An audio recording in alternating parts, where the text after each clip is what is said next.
I belong to you. I belong to You do just what you want. You're the one I trust. What's an extraordinary Keo? Samora! And I always be around when I need some love and baby. No one else. Yeah. Put you down.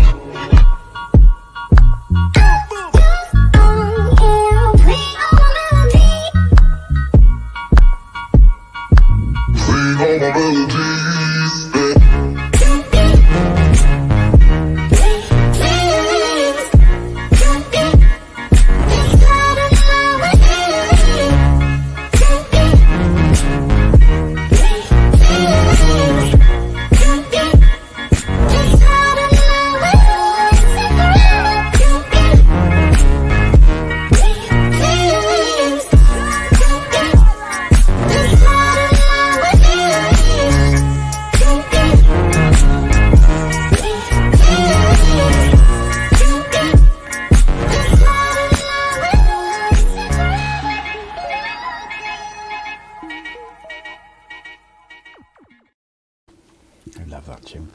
Hey guys, I'm Sai and welcome to Ace Podcast Nation, the home of the Andy Campbell Championship Show. This is episode number 51. This show is available live on Facebook, YouTube and Periscope / Twitter. Ace Podcast Nation, your home for many great shows featuring top guests, expert analysts and more. So please follow us on social media, subscribe to the YouTube channel. You can find more information and the links for all in the description below. And of course, please follow the show's newer Twitter pages and social media, which is at AC Footy Show on every social media page you could think of. I'd like to take this time to thank Martin and Black Diamond Sports for all their support. Black Diamond Sports is a global sports agency representing sports stars from around the world. For more information, visit their social media pages. The links are in the description and at the end of the show in the closing credits. And of course, a massive thank you to our sponsors, which is Darren Ralston and of course Bespoke Financial. My mummy and daddy have been talking about life insurance. It sounds like something to protect my brother and me, but I don't really understand. Then my auntie Louise told mummy about Bespoke Financial Teesside. She said they're a local company who helped her with her life insurance. Mummy got in touch, and because they're based locally, a man called Darren was able to come to our house. He was really friendly. Darren stayed for a cup of tea and made it all really easy to understand. He said that life insurance will protect our home and family if anything bad were to happen. Like if mummy or daddy got sick, then we'd get enough money to take care of us, and our house would be paid for so it wouldn't get taken away. After an hour, Darren said goodbye and mummy and daddy seemed a lot happier. Once it was all sorted, we could all relax and watch a film together as a family. I don't know why they didn't do it sooner.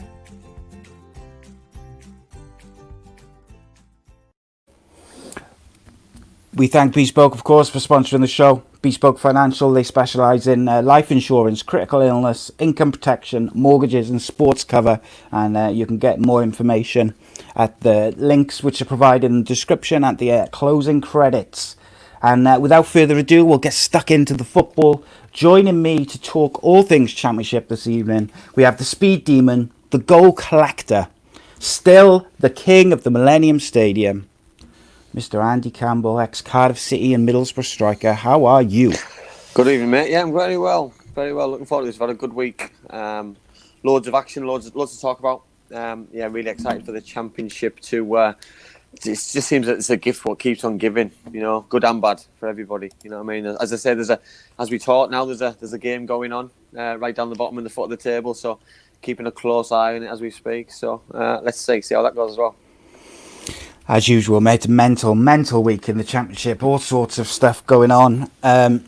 We will start with any other business, of course. It's a bit weird having a game on now. Normally, we're used to having during the show as there's a game, you know, in the run up to the game, not as they're going on. Still taking a bit of getting used to that. Lots of people in the chat, so leave your questions and stuff, and we'll answer them at the end of the show, unless they're kind of relevant to what we're talking about at the time. Any other business, mate? It's kind of the first one's a bit of a continuation, really, isn't it, from last 2 weeks?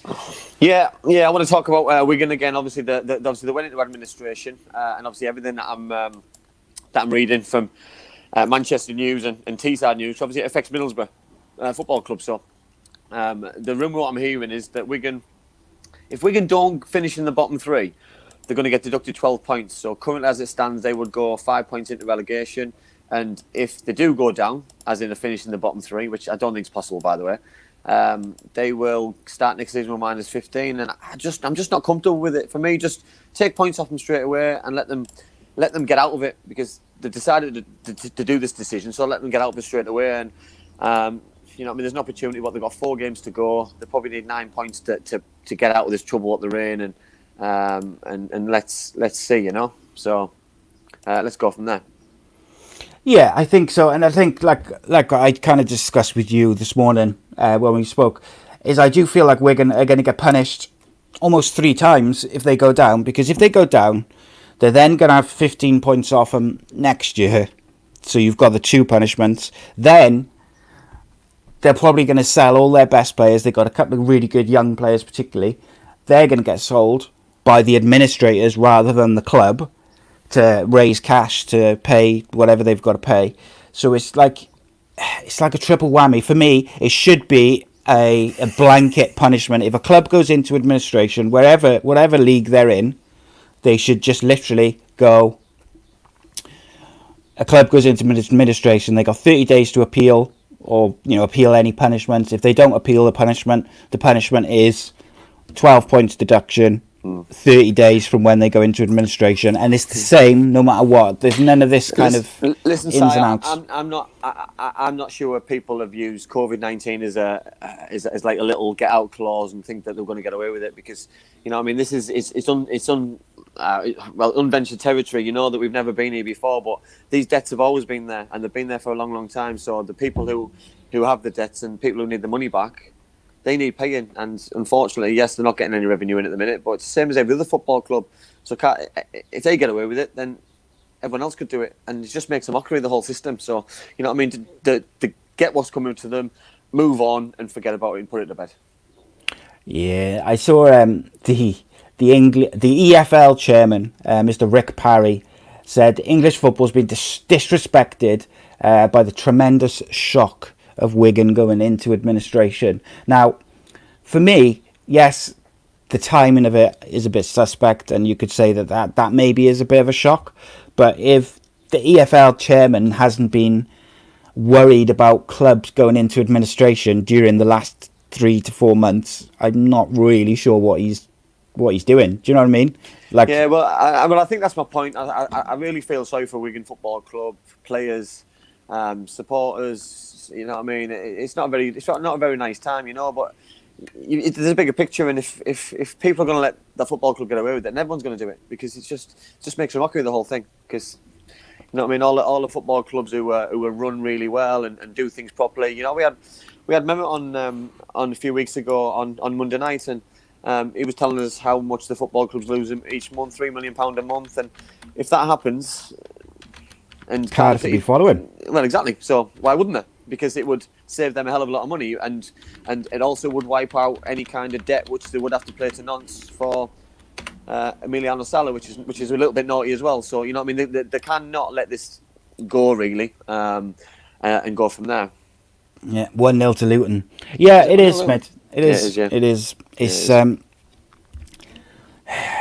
yeah, obviously as a Cardiff fan, I don't want to see any club. I've got to be honest. I don't want to see any club go into administration. I don't want to see any club get into financial trouble where they have to close their doors, because that's like every fan's worst nightmare, isn't it? Yeah.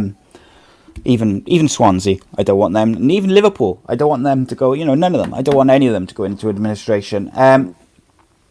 The next bit of any other business, mate, is kind of a long one, because it's happened. It's been going on for a while. I watch Cardiff the most, and refereeing standards in the Championship have been, I don't want to use my favourite term, because I'm trying very hard not to use bad language, but Abbreviation. haven't PP. PP. It's been PP, and that sounds even worse. Mm. But like you had the Derby players, the young lad Sibley sent off for absolutely nothing. There's 4 games left. He would have had a 3-match ban if they hadn't have overturned it, if the club hadn't appealed it. You know, and it was pathetic. That was just a ridiculous decision. No. There was.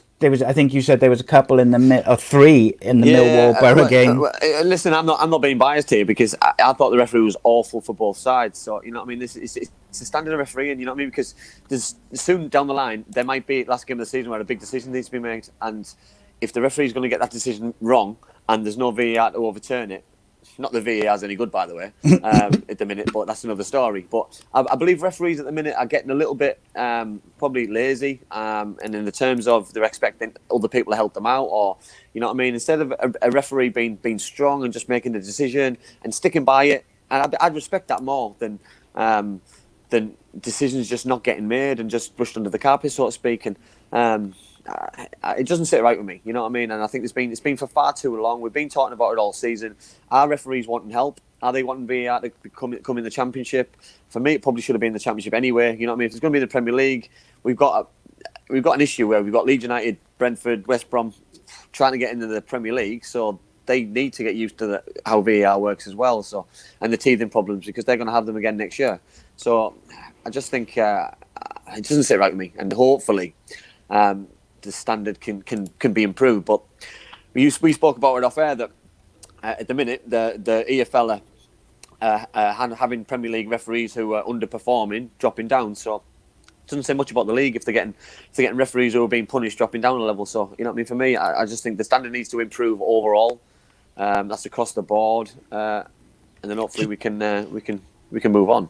Do you know one of the things I think which doesn't help is at grassroots level, the amount of referees who stop once they get to a certain level due to the abuse they take from the sidelines, from the players, etc. They get no protection, they got no defence from the league and the authorities. And in terms of, I think that's why you see a lot of very, how can I say, not old, but experienced referees at the top level. You don't see many young referees coming through because I truly believe that there is a lack of top referees. So I think there's almost this position where they can't get rid of some of the underperforming referees because maybe they haven't got referees to that a good enough standard to replace them. You know, I might be wrong, but listen, I agree, and I just think we deserve a little bit better because, like I said, there's going to be one big decision in the Championship which could affect Premier League status. It could cost somebody £100 million. It could cost somebody staying up in the Championship, going down to League One. It's just there needs to be better. It needs to be consistent. And like I say, you know, I'll refer back to the Middlesbrough game. I thought the referee was poor for both sides. He was very consistent, but he just got every decision wrong, and it was laughable for me towards the end. Yes, it was indeed. And then last bit of sort of any other business. Is someone who I'm a massive fan of. He's he's one of my favourites. Lee Johnson sacked. I'm not laughing, by the way, that he got the sack. I'm laughing at your comment there. So listen, it's not nice for anybody to lose a job. But if a manager, any manager, and I was probably guessing at losing the job this season, Lee was probably going to be at the top of my list. Purely because the amount of money he spent this season. He spent a vast amount of money and it is massively underachieved. And that football club has spent the money this season to go to the Premier League, and they couldn't be any further away at the minute. You know what I mean? They're not performing on the pitch. They look very disjointed all over the place, and the results have been absolutely disastrous. You know, so they're probably closer to the bottom half than they have at the top. And Cardiff beat them obviously last weekend, and that won't have gone down very well either. By the way, that he obviously got the sack straight after that game. So, but again, and I go back to Jonathan Woodgate sacking. That Lee Johnson was very lucky that the Bristol City fans weren't in that ground that day, because he would have got dogs abuse because of the local derby, the way that his team performed, and it's you know what I mean. So he's obviously lost his job and he'll move on. So it's just one of those things. Yeah, it's been a long time coming, because Bristol City have just imploded this season, and the amount of money they spent, they should be in the top 3-4 without a doubt. they spent an absolute fortune in the summer.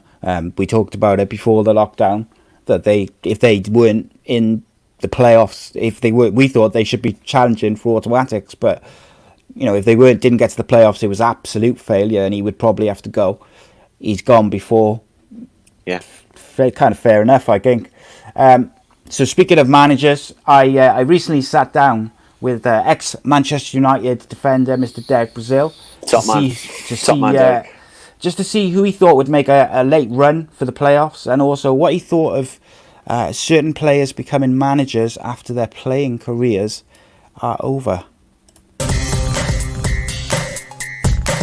There's always a team or two which make a late run for it, isn't there? I kind of think, I looked at the table, I mean, right down to 12th position. And the one I think, and I fancied these at the start of the season, possibly to go up, was Derby County. So I can see Derby County and ourselves. We had a great result on the weekend. The thing with Derby is, if they hadn't had such a terrible start to the season, they'd probably be right up there. Obviously, since Rooney came in January, they've been exceptional. He's a winner any side. He's an absolute winner, and you his legs might have not been what they are, but his brain is still there, and his winning mentality will rub off on the rest of the players at Derby, and they've had a great start just like us. So I think the teams who are currently in the tops, in that playoff position, will be more tentative and conservative when they play. On Rooney, do you think he'll make a good coach eventually, maybe even at Derby? I think he's got all the credentials to do it. I mean, you look at the managers he's played under, ridiculously top managers. He's got all the money in the world, but I think he would like to stay in football, whether it's Derby or whether it's somewhere else. But I think he would be keen to go into it. But I think with Wayne Rooney, it'd be interesting to see who he picks as his backroom staff. That will be key for him, whether he goes for experience or whether he goes for younger type coaches as well. Yeah, I always thought that Roy Keane was going to make a fantastic manager, and even like his first season with Sunderland, they went up, and he was incredible. He took them from near the relegation zone all the way to the Championship, I think it was, and then obviously it went wrong, didn't it? But sometimes players look like they've got all the right things in place to be a good manager, and it just doesn't work out. And I think Rooney falls into that category, doesn't he? He's another one who he's had a stab at it with Sunderland, successful. Then went to Ipswich. Probably the players weren't as good as the players he had at Sunderland. Just coming out of the Ireland job as well.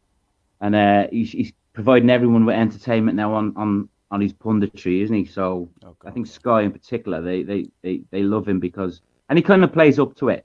If you know him, of course he does. He is a nice guy. But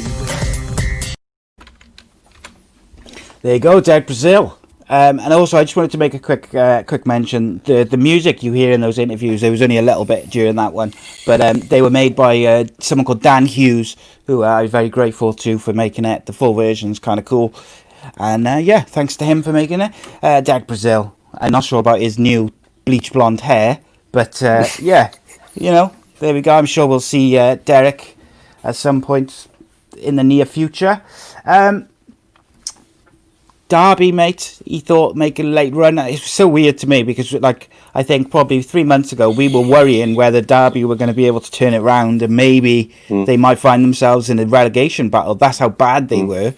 And we would, when they announced Rooney coming in January, we said straight away, we were joking that, he's there to take the manager's job. There's a lot of people last week on this show having a go at me because I said that Derby wouldn't get in the playoffs. I state now 100% Derby won't get in the playoffs because I get 100% guarantee, and I'll tell you why. So, and that was before they played Nottingham Forest, which they drew. Got beat by West Bromwich Albion on Tuesday or Wednesday. They play Brentford at home tomorrow, which is just a ridiculous game.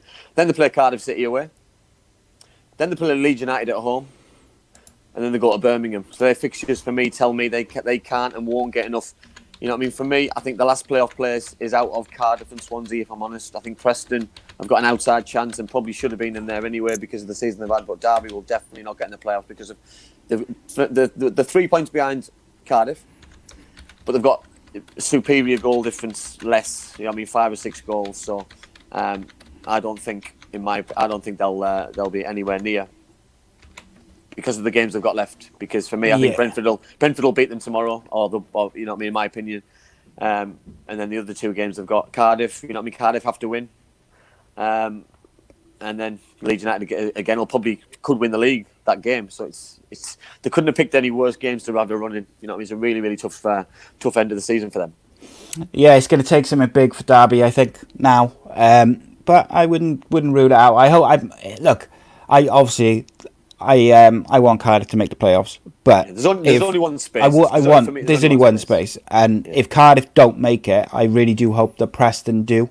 Because I've really enjoyed watching them this season, and it's a shame the lockdown does seem to have disrupted their momentum because they were having such they were on fire earlier in the season. Reese David Evans, their regular viewer, says that we should think about doing live watch-alongs. It is something that we've discussed actually in the mates about with these games. It's just it's finding the times. We're live Monday, live Friday. I do other podcasts. Andy's got a baby, but it is something that we've discussed. So look out for any. We've also discussed doing like kind of last minute ones, just pop it up and like an hour before, saying boom, going to do a watch along. So keep an eye on it. Keep an eye on it. We'll see. So just one last question for you, mate. Wayne Rooney as a manager, what do you think? He's obviously gonna give it a go somewhere down the line. It's obviously got to be the right club. Obviously out there talking about Roy Keane and did Roy get did he get the right jobs? Possibly not. A big shout out to Dave, by the way. I know Dave from West Auckland days and huge Leeds fan. Obviously with his comments.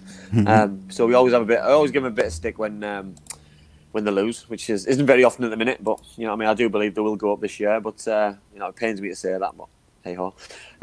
He needs to get the right job. Si, that it's so important. You look at Stevie G at Rangers, perfect job. Frank Lampard, perfect job at Derby at the time. Do you think Derby's the right job for him? No, not for me. No, I think he's probably not because he's played there. You know what I mean? I think he needs a fresh start as a manager because he's gone from playing with the players and then he'll have to go manage the players, and having that player-manager relationship sometimes doesn't work. That when Frank went in there, he went as a manager. Stevie G's gone in there as a manager to work with players, but they both earned the respect, and then they've gone back to. Well, Frank's gone back to his obviously respective club. So for me, I think he needs a fresh start to the right club. But he'll be a success because he's worked under some of the best managers the world can ever grow. So do you know who I think? Or I think what I would think is a good route for Rooney would be to go and work under Carlo Ancelotti at Everton, purely as a coach, not as a player manager. Like obviously he went there as a player after he left United. He'd go there purely as a coach, work under Ancelotti, and then maybe look to take the Everton job after Ancelotti's set, because Ancelotti's going to be there probably for another 2 years unless it goes drastically wrong. They've got money to spend, and I think that could be the perfect apprenticeship, if you like, for him to go into a big job. But on that word apprenticeship, I think there's not many young managers nowadays who do work under people. Yes, they go lower down, don't they? Yeah, I would have liked to see Jonathan Woodgate work under a Neil Warnock, and that would have given him the experience. It would have given him the knowledge to just go and tap into somebody straight away, and somebody who can see what's going on a day-to-day basis. And it doesn't happen very often, and unfortunately, that's why people just don't get enough time in jobs. But I'm sure Wayne, if he ever does get an opportunity, he'll be successful. Yes, indeed. So a couple of comments I just want to kind of refer to. Richie says, who do you think Bristol City should appoint next? Oh, it's a difficult one. They're on about Tony Pulis, and it depends what you want from a manager. If you want a manager who's been there in the Championship, he's done it, he's wore the T-shirt, you go for a Tony Pulis, stroke Neil Warnock, stroke that kind of mould and that kind of manager. They've went down the younger manager route.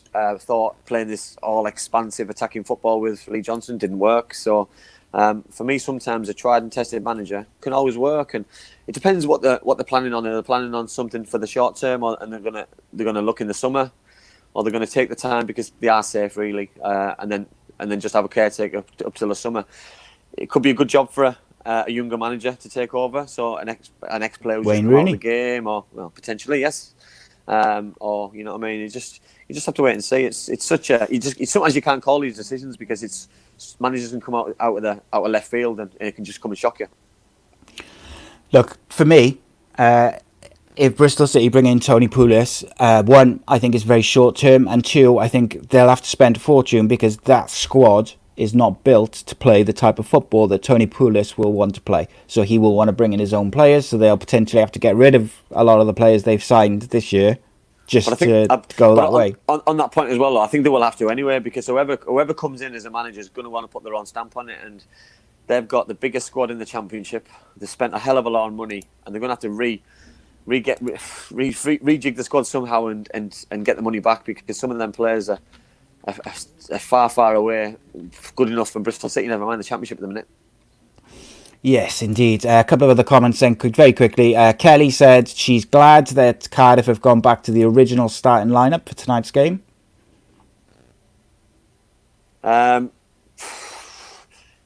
Listen, whatever. I'm not going to doubt the manager after the team he picks. After the Leeds United, you know what I mean, a game where we spoke about tactics and team selection, and I said he got it all wrong, which is my own opinion.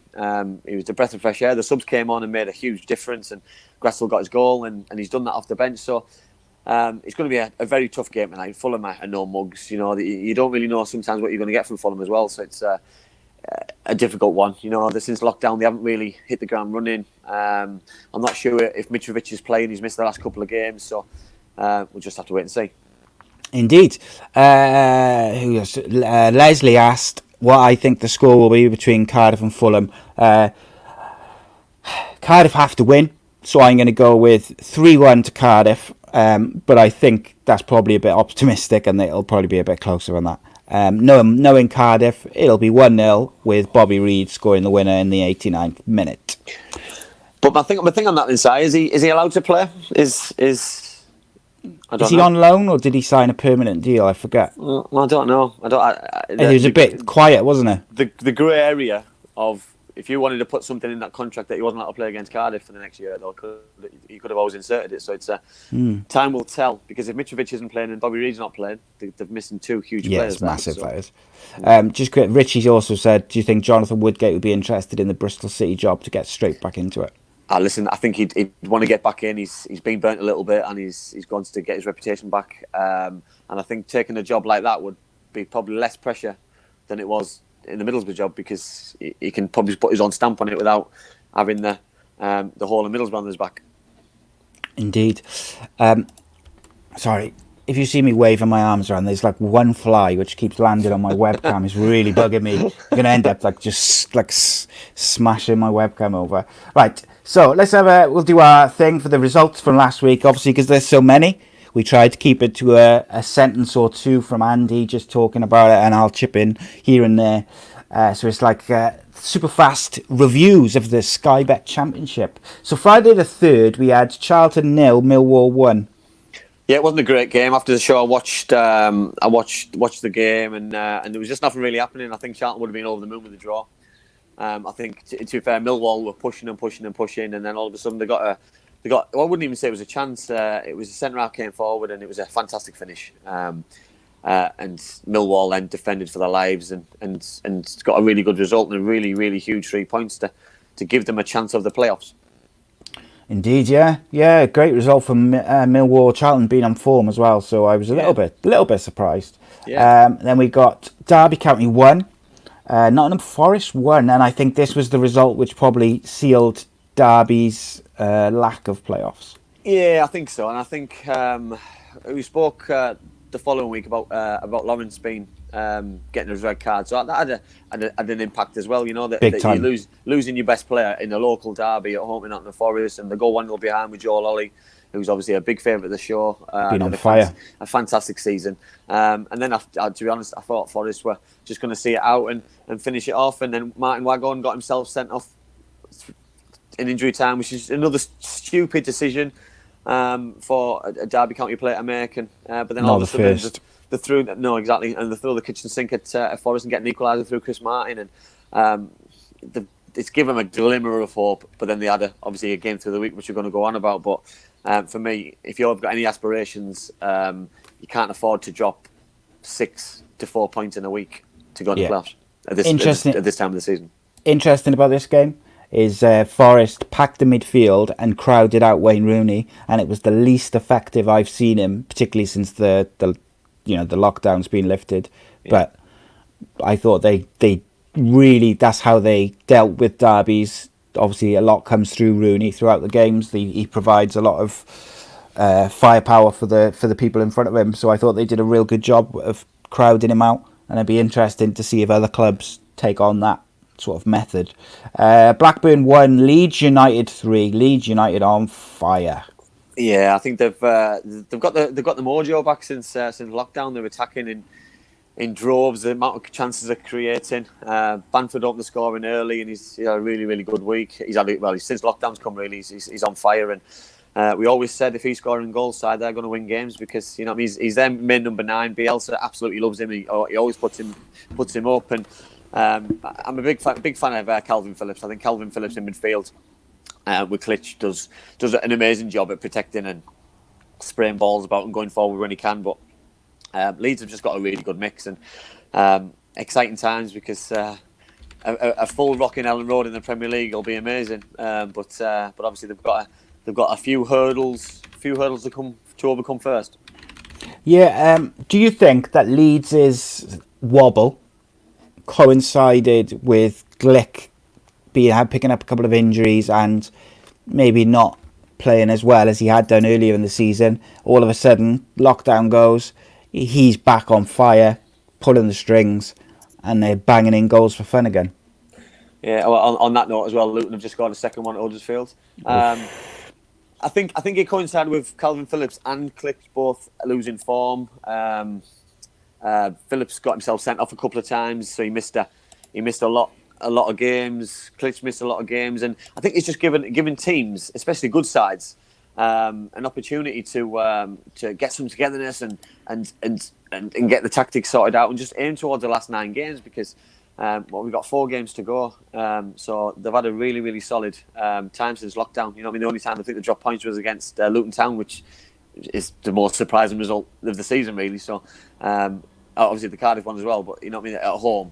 But I think probably lockdown has probably took the pressure off Leeds a little bit. And Leeds fans, if you are listening, tell me if I'm barking on the wrong tree. But I see the home games as a real pressure cooker atmosphere where players don't always respond to it. When you're 3-0 up, of course they do. But when it's 0-0 and you give the ball away, you can hear 30,000 fans on your back. And players at the minute, like Bamford, are playing with no fear. They're playing with loads of confidence, and it's nice to see. But at the same time, when the crowds come back, it'll be interesting how players respond.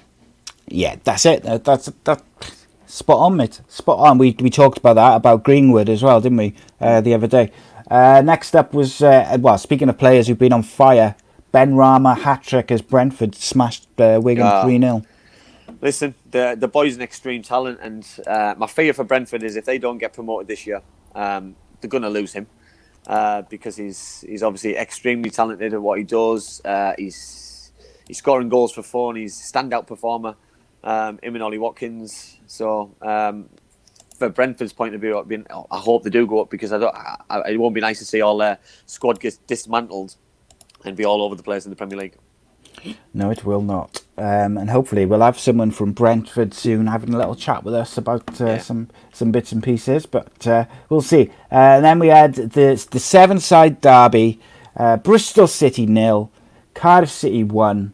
Was this the game that sealed the fate of Lee Johnson?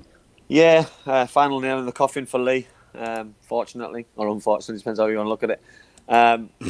For me, a game, again, for Neil Harris, of substitutions that changed the game, bringing Lee Tomlin on, played a lot better. Obviously, he had a huge part in the goal for Ward. Obviously, Ward came on probably 5 or 6 minutes before his goal.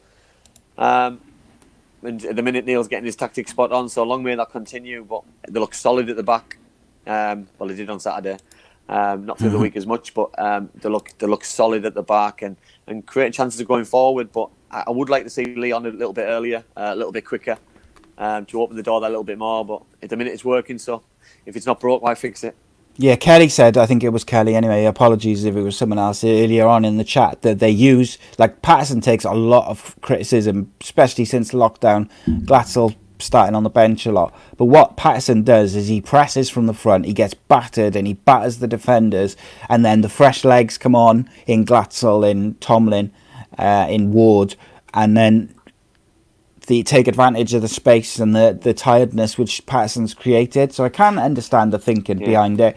But Danny Ward is some substitute to come on. He always picks up goals. Yeah, but I feel sorry for Patterson though, because centre forwards are based on the goals and judged on the goals. So you know what I mean. At the minute he's failing, but he's a defender. Unless you're a Cardiff fan and you see what he's doing, you know what I mean. He's like a battering ram. He's running himself in the ground for 60, 70 minutes, and then he's letting some other players come on and they're getting the rewards. And listen, if it's working, if it's not broke, why fix it? Just carry on going what you're doing. Rye, we'll come back to that question when we do the predictions and stuff. And same for James regarding Tomlin. Next up, Fulham and Birmingham. We got lots of games to get through, so we want to. To be fair, they threw the kitchen sink at them. I thought they weren't going to get the goal, and I think they scored in the 94th minute. 95th and a half. 95th minute was it? So you know, I mean, very late in the day, but that was a huge goal because it's given them a slight opportunity to get into the top two. You know, I don't believe they will. I think the gap's too big for them, with obviously goal difference as well. But it's given them a slight opportunity. Yes, indeedy. Huddersfield 0, Preston 0. Huddersfield. I honestly can't work it out. You know that they're obviously getting beat again tonight. They're not had a great week. They're hanging on in there. You know what I mean? There's another game chalked off, and there's just a lack of goals. They haven't. I think lockdown's probably done them no favours at all side because they were in decent form. Yeah, in decent form. After looking like they were done, by the way. Oh yeah, start of the season they were done. New manager came in, turned them round, had a bad spell, had a good spell, picked them up. Lockdown's come. And it's just been an absolute nightmare because for me tonight, a win would have put them on 50 points ahead of Birmingham and they would have been safe. So, you know, I mean, they only need 3 points out of 3 games, but you've got to get those 3 points because for me, that would have put Luton down because Luton would have been on 41. And they only have 3 games left, but now it's give them an opportunity to stay up, which is remarkable. Unthinkable, really. And it's even more remarkable when you hear this result. Luton 0, Reading 5. Ridiculous. Just goals galore in the first half, sign. If you know that if they're going to look back on a game towards the end of the season, if they do go down, they're probably going to look at this because he's obviously got something drastically wrong because you're 3-0 down at half time, second half you make a couple of changes, you get yourself 4-0 down, and then all of a sudden he gets 5 with half an hour to play. So when you're a player there, you must be thinking, God, just open me up and swallow me whole, because it's just a not very nice feeling. And with no supporters there as well, though, maybe they were able to dust themselves down and go again, because the week before they drew a Leeds away from home, and then they go and get beat 5-0 at home to a lesser side. So it doesn't always make sense. Yeah, right. Mark Bowen done tremendous job at Reading since he's come in. I think he's really enhanced his resume or his reputation. Nathan Jones has gone from being sacked at Stoke, not doing too great, and he's not quite getting them together at Luton. But then you look at tonight's result. He did say that the performance versus Reading was completely out of character and some of the worst defending he had seen in his 2 spells there. So, you know, I'm sure he got the hairdryer out. And then another. This shows how crazy the Championship is. Last week we were talking about how well Barnsley have defended and played, how we thought they were going to at the start of the season, and then they go and lose to Stoke 4-0 when Stoke have been dreadful. So it doesn't make sense, does it, Si? That you try to predict, and I think it's so that you just can't predict these kind of games because, you know, I mean, Barnsley on form. Stoke, I watched Stoke against Middlesbrough the day after last week's show, and they were awful. They ran out of ideas. The defence was all over the place. They're just really, really clueless. And then they go and beat Stoke City with a lot of changes, by the way. What I will say from the team before, and Sam Vokes, who didn't play against Middlesbrough, and Campbell didn't play against Middlesbrough. And Tom Ince was on the bench as well. So maybe the manager made a few poor decisions, but he got it right against Barnsley. Indeed he did. So then we went to Sunday the 5th, where I nearly called them something else. The Swans beat Sheffield Wednesday 2-1. Yeah, it was always going to be a tough game. You know what I mean? Sheffield Wednesday in form. I think they've done all right since lockdown. Brewster got the first goal, and then AU scored the penalty. And then they were hanging on towards the end with a 93rd minute goals, and I think Sheffield Wednesday threw everything at them for the last couple of minutes. But listen, Swansea have had a good week. They've had a bad run since lockdown started, and they haven't created chances, they haven't scored goals, and I thought it was affecting them really badly. But if you're going to turn around and you're going to have some good form, it's the right time to start doing it now, unfortunately.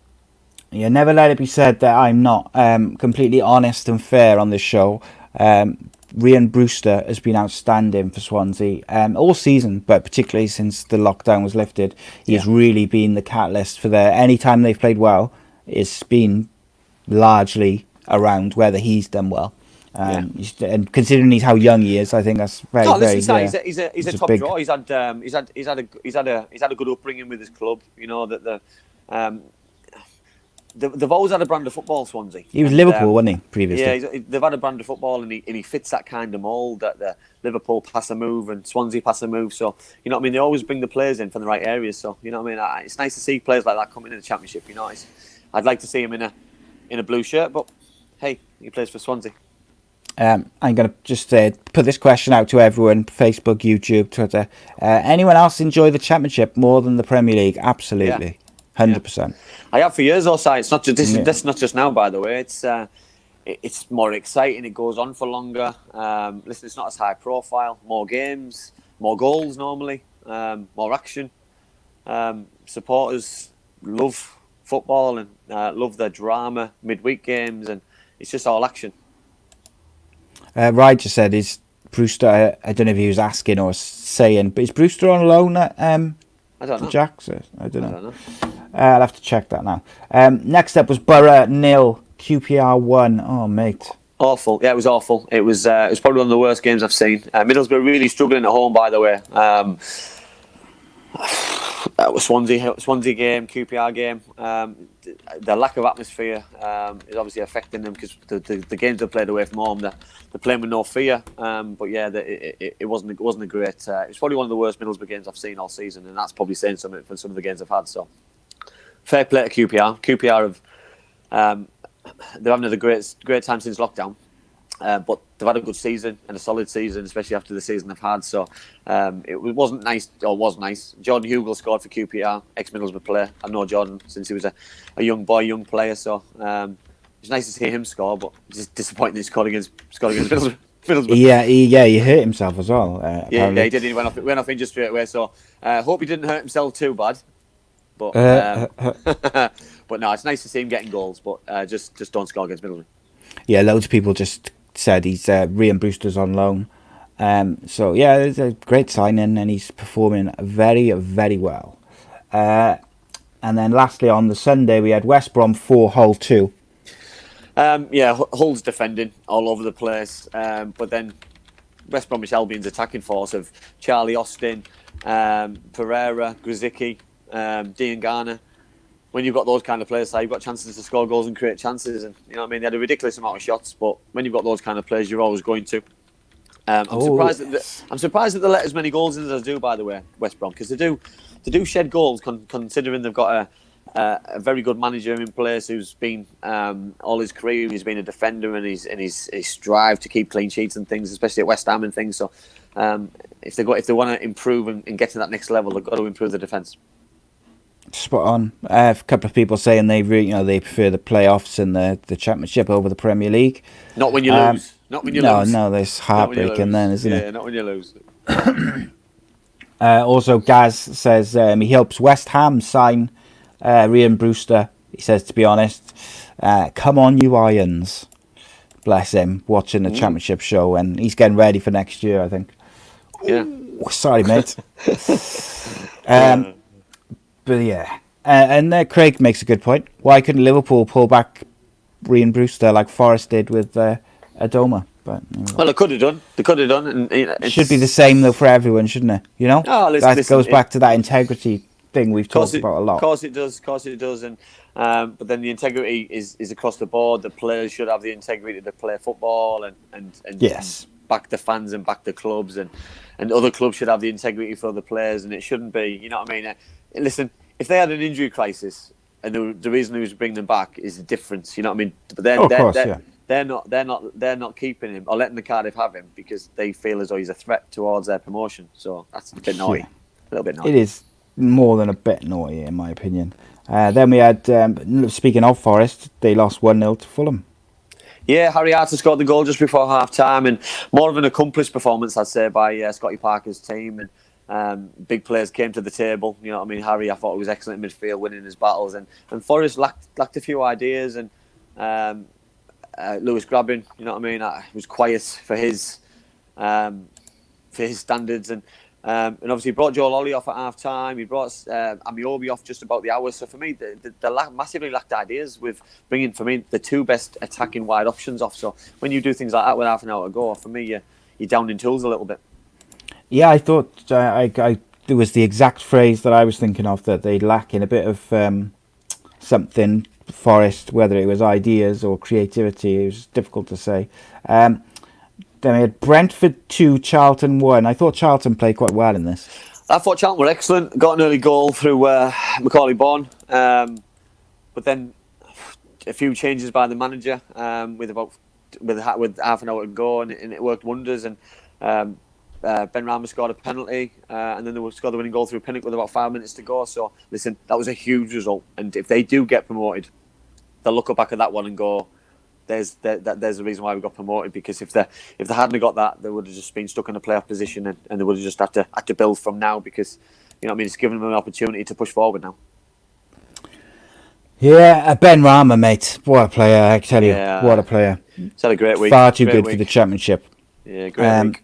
James there says, if Cardiff and Swansea win both their next two games, or their next games, Forest won't make it, and both Cardiff and Swansea will, in his opinion.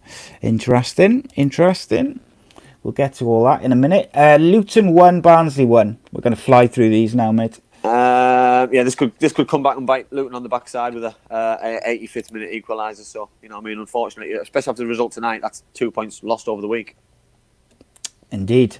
Reading 0, Huddersfield 0 in a very exciting game. Yeah, well, Huddersfield again. That's 3 games with no goals. If they don't score again today in the final few minutes, it's going to come back and bite them on the backside if they're not careful, because the only way to get out of this league is by scoring goals. Yeah, they're dragging themselves back into it, aren't they? Rather than the other way around. Cardiff 2, Blackburn 3. Oh my God. Yeah, for me it was the second half start. The way they started the second half was awful. There should have been a penalty for Blackburn, and then they scored straight off the following cross, and they just didn't get going. They didn't give themselves an opportunity. They gave sloppy goals away, which was obviously disappointing. And you can't give goals away like that, and they haven't given goals away like that for a long time. So hopefully it's just a one-off, and they're more solid tonight. It's not the time to do it, though, is it? You know, no, Blackburn have not been the same team since the lockdown's been over either. If you're picking your teams to play badly against, you don't do it against a rival who's 4 points behind you. You do it against a side who's near the bottom, like Leeds did against Luton. You do it. It's 6 points you can't afford to drop your points against. Oh yes. Okay, sorry, I've just lost my game. What were we on? Cardiff, Blackburn, and then we had Millwall 0, Boro 2. Oh, excellent. Middlesbrough was superb. Deserved it. I thought they were excellent in the first half. Should have had a penalty, in my opinion. I know a few people thought it wasn't, but I thought it was. Second half, I thought they were excellent. Created chances, just more solid as a group. Hopefully, they can continue it against Bristol City the weekend. West Brom 2, Derby County 0. Final nail in the coffin for me. But listen, Derby couldn't have had a worse. Derby couldn't have had a worse running. You know what I mean? Forest, West Brom, Leeds, Brentford. You're playing the top 4. It's just ridiculous. But you know what I mean? They've given what they can, and maybe it's with all the suspensions what have been picking up. Maybe it's caused a problem. Maybe that's the problem with the players who are getting sent off. Could be. And by the way, West Brom's they got a young Irish player, O'Shea. What's his first name? I can't remember what his first name is. Sorry, Dara O'Shea. What a player he looks! I tell you what, really, really looks quality. I like him a lot. Birmingham City 1, Swansea City 3. Swansea back in form. Yeah, an excellent week. Brewster again got a goal. Obviously, they went 1-0 down, so it was probably surprising that got themselves going, got themselves 2-1 up at half time, got the third goal by Fulton just before the hour. They've had an amazing week, 6 points, huge time to get 2 big results. And as I said, they want to try and get in that top 6 by the weekend. Yes, spot on. Bristol City 2, Hull City 1. I was pleased with the result. Because obviously, being a Middlesbrough fan, we needed Hull to lose after a good result early in the day for Middlesbrough. But a surprising result because sometimes when a manager gets the sack, the players start to perform. And I thought Bristol City played all right, and which doesn't really reflect really well on the manager who just lost his job. No, it does not. It does not indeed. And Wigan 1, QPR 0. Kiefer Moore scored the only goal of the game. QPR were a different side for what I saw against Middlesbrough. The Championship again, but players in and out of form and things. But yeah, good result for Wigan. But as I say, I think there's going to be a bigger picture for them. Indeed. And then Sheffield Wednesday 1, Preston North End 3. Shock result for me because I thought Sheffield Wednesday would have carried on their good form. You know, they took the lead and then all of a sudden with 12 minutes to go, Preston blew them away with 3 goals and they've given themselves a massive opportunity now. Scott Sinclair scored a goal. Jaden Stockley scored. You know what I mean? So they're coming into form at the right time. They've had an amazing season and probably do deserve to get in the playoffs if I'm honest. You know what I mean? Because they've had an amazing season. If they do, you just never know. You just never know. Indeed. And then lastly, we have Leeds United 5, Stoke 0. Men against boys. Couldn't believe Stoke win 4-0 at the weekend. They got beat 5 this week. It just makes a mockery really of probably what Michael O'Neill's trying to do, and it just shows how much of a job he's got on his hands and how much of if he does keep them up this season, he's got a massive rebuild in the summer. Massive rebuild. Yes, indeed. Okay, so we've extended the show to an hour. I forgot to mention that at the start, just in case people are wondering why we're at 50 minutes. But we are going to fly through these now. What's your 2 ups for the week, mate? My first up is Paddy Bamford. I think he's had a fabulous week. He scored 3 goals. He scored 1 on Saturday, and he scored 2 during the week against Stoke City. So yeah, Paddy Bamford. My first up is a kind of double one. It's Ryan Brewster of Swansea and Glick of Leeds, just because of the influence they have over their respective teams. As I mentioned earlier in the show, I think when they perform, their team performs, and both have been absolutely superb since the lockdown was lifted. Second one for you, mate? I've gone Thomas Frank, the Brentford manager. That moments in the season can define your season, and I think his changes what he made in the week against Charlton Athletic by making some wholesale changes after an hour and going a lot more attacking to win 2-1. It could be a masterstroke of the season, really. And I've gone for Adam Armstrong for his spectacular winner versus Cardiff City on good goal. Wednesday. First down, mate.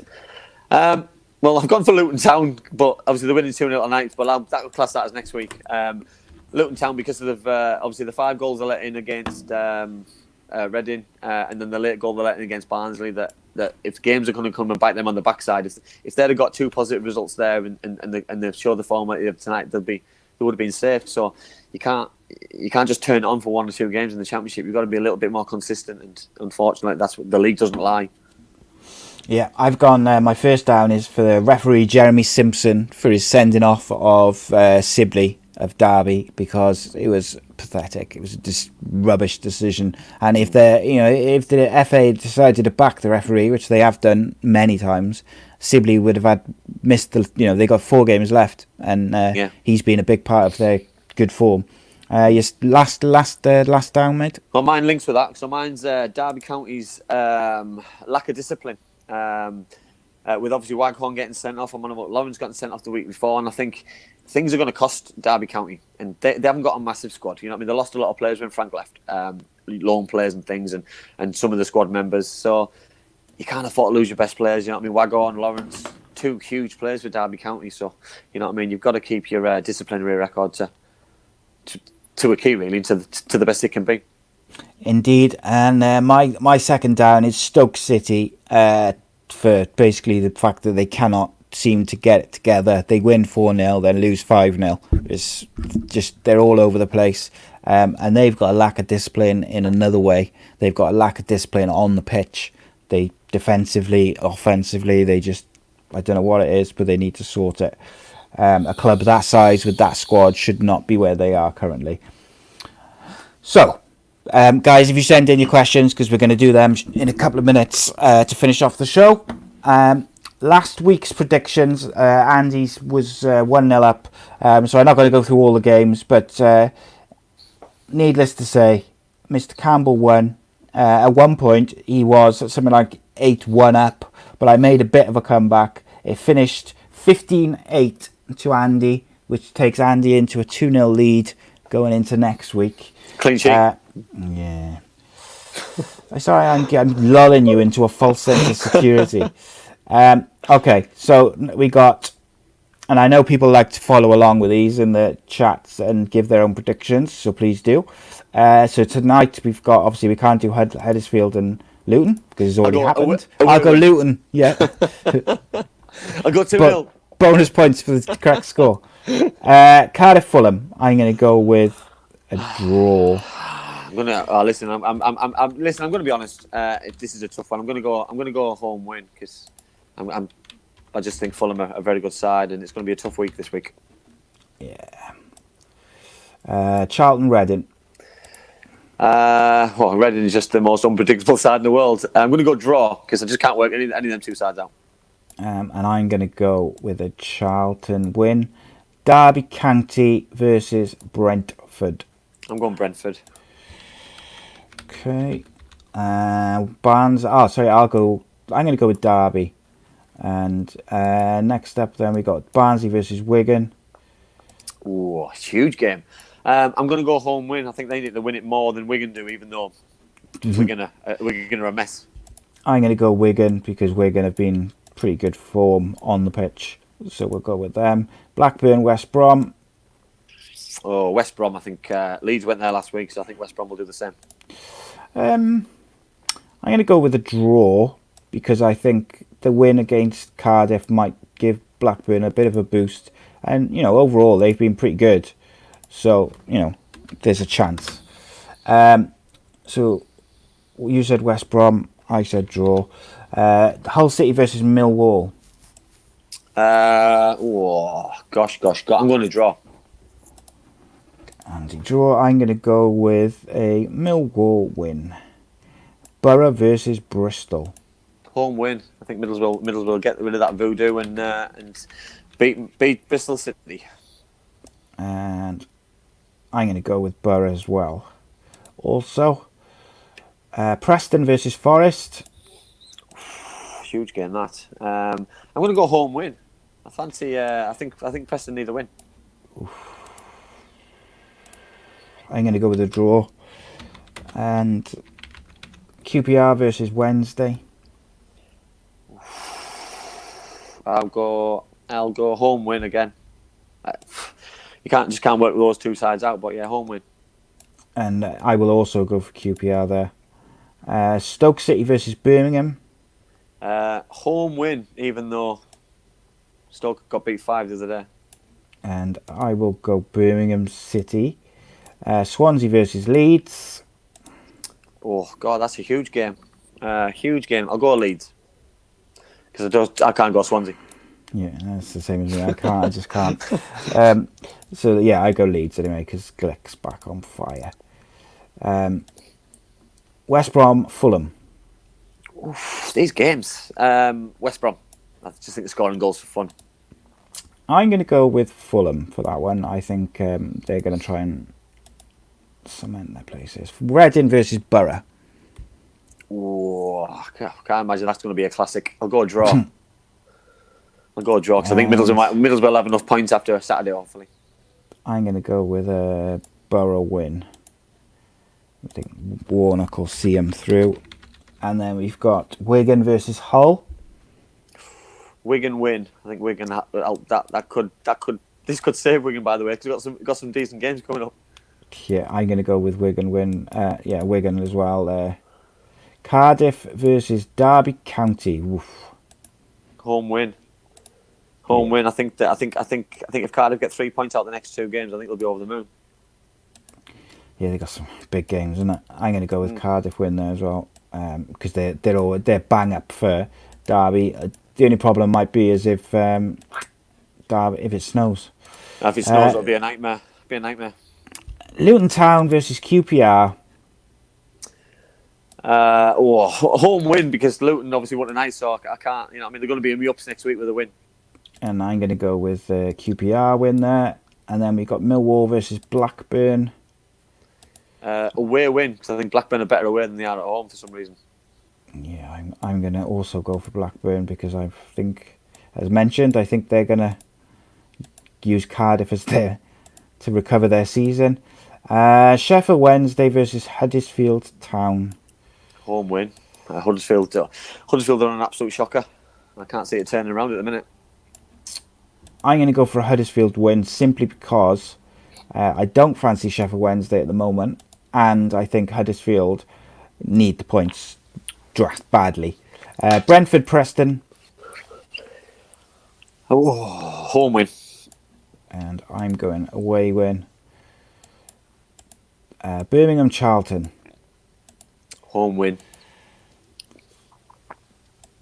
And Swansea Forest. I'm going to go for Charlton there. Swansea Forest. I'm going to go home win again. And Bristol Stoke. I'm going to go for Forest. Forest I'm going to go as well. Bristol City Stoke. Bristol City. Yeah, I think Stoke aren't very good away from home. I don't know why. I'm going to go for a draw in that last one. Leeds versus Barnsley. Leeds, definitely, 100%. And they could get promoted that day, by the way. So they could be promoted by next week. Don't think they will. I think it'll go the following weekend, but they could mathematically do it next week, through the week. Is that right? I just don't want Brentford in the playoffs. I'm going to go with Leeds there. Okay, Jesus, there's so many games. And then, yeah, that's it. Because the next games are on next week's show. I was thinking, I've written down the next Saturday. I was like, oh, no. Right, okay. If you've got any questions, we're like literally into injury time now. So we got maybe 60 seconds for some questions. Let's have a look what we got. Here you go. Richie says, can I ask Andy a question? If Boro do Cardiff over from being in the playoffs, will he still be coming on the show that Monday? No, I'll be hiding. It'd be nice if Middlesbrough were already safe by the time they play Cardiff, and Neil Warnock did Cardiff a favour. That'll be hilarious, wouldn't it? Leslie says, what's your prediction for Cardiff tonight? Already given it. What was it? I missed that as well. Oh yeah, you said Fulham win. What do you think the score will be? I think he means. I won't be many goals. I don't think I'll go. Oh, now I know the team. I'll go 2-1. Okay. And then let me see. Just check if there was any earlier questions. Can't see any. If I missed your question, you got about 30 seconds to get it in. There was one there from one of our over 40s lots. So it was about Boro will stay up. Well, it was more of a statement. Boro will stay up now, I got you. Because from Graham there. I agree, Graham. I think I'm worried at home. Away from home, I think the manager gets his tactics spot on. Hopefully he'll learn from, and the players can learn from it and move on. But the pace the club showed and the players showed on against Millwall was electric. And hopefully long may it continue on Saturday and during next week against Reading as well, because probably 3 to 4 points I think will keep that club up. Yes, I think so. That was it. Rye asked our thoughts on Curtis Nelson and Sean Morrison as defensive pairing.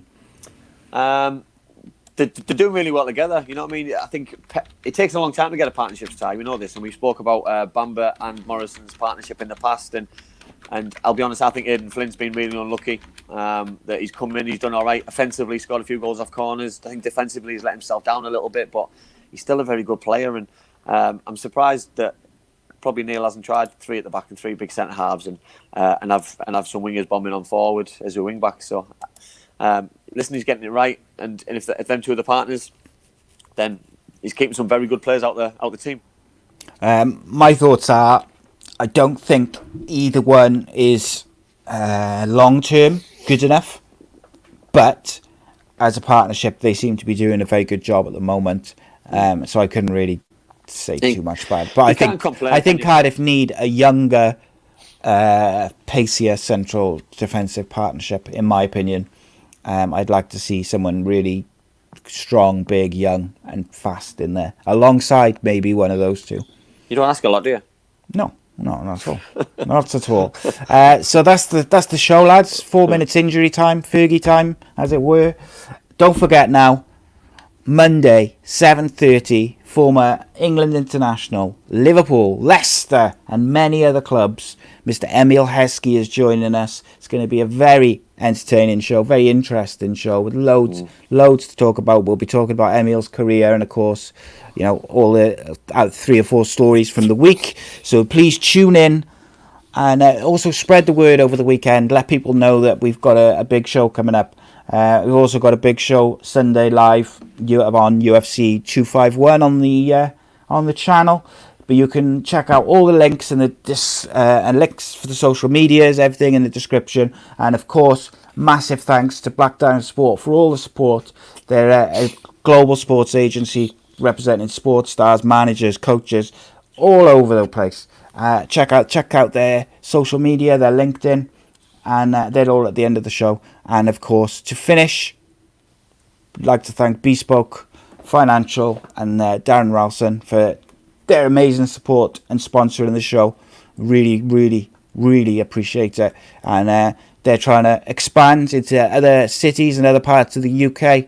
So if you are interested in life insurance and all the other loads and loads of different products that they provide, then get involved. It's my wife. She's just making fun of me.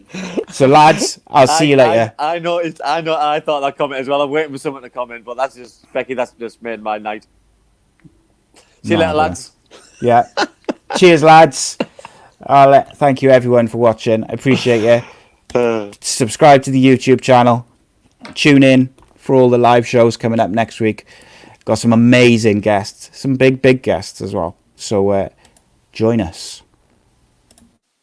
My mummy and daddy have been talking about life insurance. It sounds like something to protect my brother and me, but I don't really understand. Then my Auntie Louise told Mummy about Bespoke Financial Teesside. She said they're a local company who helped her with her life insurance. Mummy got in touch, and because they're based locally, a man called Darren was able to come to our house. He was really friendly. Darren stayed for a cup of tea and made it all really easy to understand.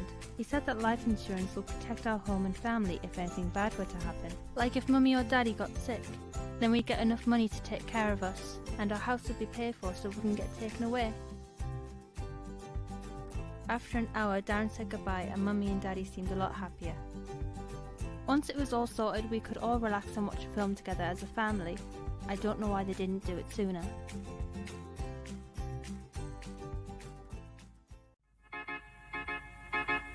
I belong to you.